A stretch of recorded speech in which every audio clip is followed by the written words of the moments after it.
ഒരിക്കൽ നമ്മൾ കണ്ണാടിയുടെ മുന്നിൽ നിൽക്കും. അപ്പോൾ പെട്ടെന്ന് ഒരു കാര്യം ശ്രദ്ധിക്കും. മുഖത്ത് ചെറിയൊരു മാറ്റം. മുടിയിൽ 1-2 നര. കണ്ണുകളിൽ പഴയ തിളക്കത്തിന് പകരം ഒരു ചെറിയ ക്ഷീണം. ശരീരം പഴയതുപോലെ വേഗത്തിൽ പ്രതികരിക്കുന്നില്ല. അപ്പോൾ നമ്മൾ അറിയാതെ തന്നെ ചിന്തിച്ചു പോകും, എപ്പോഴാണ് ഞാൻ ഇത്രയും വളർന്നത്? എപ്പോഴാണ് എൻ്റെ യൗവനം കടന്നുപോയത്? സത്യത്തിൽ യൗവനം നമ്മളെ വിട്ടുപോകുന്നത് നമ്മൾ അറിയാതെയാണ്. ഒരു ദിവസം നമ്മൾ ഓടിക്കളിച്ച കുട്ടിയായിരുന്നു. പിന്നെ പഠനം, ജോലി, കുടുംബം, ഉത്തരവാദിത്തങ്ങൾ, അങ്ങനെ വർഷങ്ങൾ കടന്നുപോയി. തിരിഞ്ഞു നോക്കുമ്പോൾ ഇത്രയും വേഗം സമയം പോയോ എന്ന് തോന്നും. ഇതാണ് ജീവിതത്തിലെ ഏറ്റവും വിചിത്രമായ സത്യം. നമ്മൾ സമയം പോകുന്നത് കാണുന്നില്ല. പക്ഷേ ഒരു ദിവസം കണ്ണാടിയിൽ നോക്കുമ്പോൾ സമയം നമ്മളിൽ വരച്ച അടയാളങ്ങൾ കാണാം. ബുദ്ധൻ്റെ ചിന്തകളിൽ ഒരു പ്രധാന ആശയമുണ്ട്: അനിത്യത. അതായത് ഈ ലോകത്തിൽ ഒന്നും എന്നും ഒരേപോലെ തുടരുന്നില്ല. പൂവ് വിരിയും, പിന്നെ വാടും.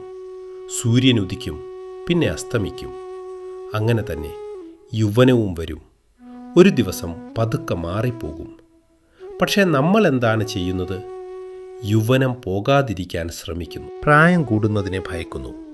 കഴിഞ്ഞുപോയ ദിവസങ്ങളെ ഓർത്ത് വിഷമിക്കുന്നു. പഴയ ഫോട്ടോകൾ നോക്കി അന്നത്തെ ഞാൻ എത്ര സുന്ദരനായിരുന്നു എന്ന് ചിന്തിക്കുന്നു.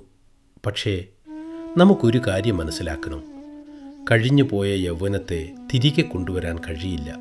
പക്ഷേ ഇന്നുള്ള ജീവിതത്തെ മനോഹരമാക്കാൻ കഴിയും. ഇന്ന് നിങ്ങളുടെ ശരീരം പഴയതുപോലെ ആയിരിക്കണമെന്നില്ല. പക്ഷേ നിങ്ങളുടെ മനസ്സിന് കൂടുതൽ പക്വത ഉണ്ടായിരിക്കാം.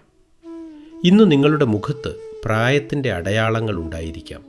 പക്ഷേ നിങ്ങളുടെ അനുഭവങ്ങൾ നിങ്ങളെ കൂടുതൽ ആഴമുള്ള മനുഷ്യനാക്കിയിരിക്കാം.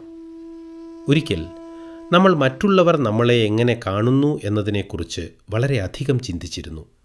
പക്ഷേ പ്രായം കൂടുമ്പോൾ ഒരു സത്യം മനസ്സിലാകും: മറ്റുള്ളവരുടെ അഭിപ്രായത്തേക്കാൾ വിലപ്പെട്ടത് മനസ്സമാധാനമാണ്. ഒരിക്കൽ കൂടുതൽ പണം വേണമെന്ന് തോന്നും, കൂടുതൽ പ്രശസ്തി വേണമെന്ന് തോന്നും, എല്ലാവരും നമ്മളെ അംഗീകരിക്കണം എന്ന് തോന്നും. പക്ഷേ കാലം കടന്നു പോകുമ്പോൾ നമ്മുടെ ചിന്തകൾ മാറും. അപ്പോൾ നമുക്ക് വേണ്ടത് വളരെ ലളിതമായ കാര്യങ്ങളായിരിക്കും. നമ്മളെ സ്നേഹിക്കുന്ന കുറച്ചാളുകൾ, നല്ല ആരോഗ്യം, സമാധാനമുള്ള ഒരു മനസ്സ്, രാത്രിയിൽ കുറ്റബോധമില്ലാതെ ഉറങ്ങാൻ കഴിയുന്ന ഒരു ജീവിതം. അപ്പോൾ മനസ്സിലാകും, ജീവിതത്തിൽ നമ്മൾ ശേഖരിച്ചതിനേക്കാൾ പ്രധാനപ്പെട്ടത് നമ്മൾ അനുഭവിച്ചതാണ്. അതുകൊണ്ട് നിങ്ങളുടെ യൗവനം പോകുന്നതിനെക്കുറിച്ച് മാത്രം ദുഃഖിക്കരുത്. നിങ്ങളുടെ ജീവിതം ഇപ്പോഴും നിങ്ങളോടൊപ്പമുണ്ട്. ഇന്ന് നിങ്ങൾക്ക് സ്നേഹിക്കാം, ഇന്ന് നിങ്ങൾക്ക് ക്ഷമിക്കാം, ഇന്ന് നിങ്ങൾക്ക് പുതിയതായി എന്തെങ്കിലും പഠിക്കാം, ഇന്ന് നിങ്ങൾക്ക് ഒരു സ്വപ്നത്തിന് പിന്നാലെ പോകാം, ഇന്ന് നിങ്ങൾക്ക് ആരുടെയെങ്കിലും ജീവിതത്തിൽ ഒരു നല്ല മാറ്റം കൊണ്ടുവരാം. കാരണം പ്രായം കൂടുന്നത് ജീവിതത്തിൻ്റെ അവസാനമല്ല.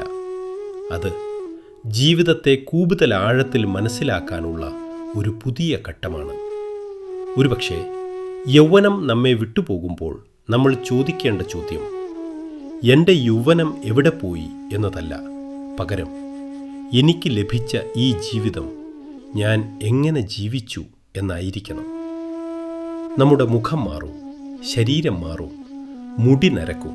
പക്ഷേ നമ്മൾ മറ്റുള്ളവർക്ക് നൽകിയ സ്നേഹം, നമ്മൾ ചെയ്ത നന്മ, നമ്മൾ സൃഷ്ടിച്ച ഓർമ്മകൾ, അവയാണ് ജീവിതത്തെ അർത്ഥവത്താക്കുന്നത്. അതുകൊണ്ട് കഴിഞ്ഞുപോയ യൗവനത്തെ ഓർത്ത് കരയേണ്ട. ഇന്ന് നിങ്ങളുടെ കയ്യിലുള്ള ജീവിതത്തെ സ്നേഹിക്കൂ. കാരണം നാളത്തെ പ്രായം എന്തായിരിക്കുമെന്ന് നമുക്കറിയില്ല. പക്ഷേ ഇന്നത്തെ ദിവസം എങ്ങനെ ജീവിക്കണമെന്ന് തീരുമാനിക്കാൻ കഴിയുന്നത് നമ്മൾക്കാണ്. അതിനാൽ കണ്ണാടിയിൽ വീണ്ടും നോക്കൂ.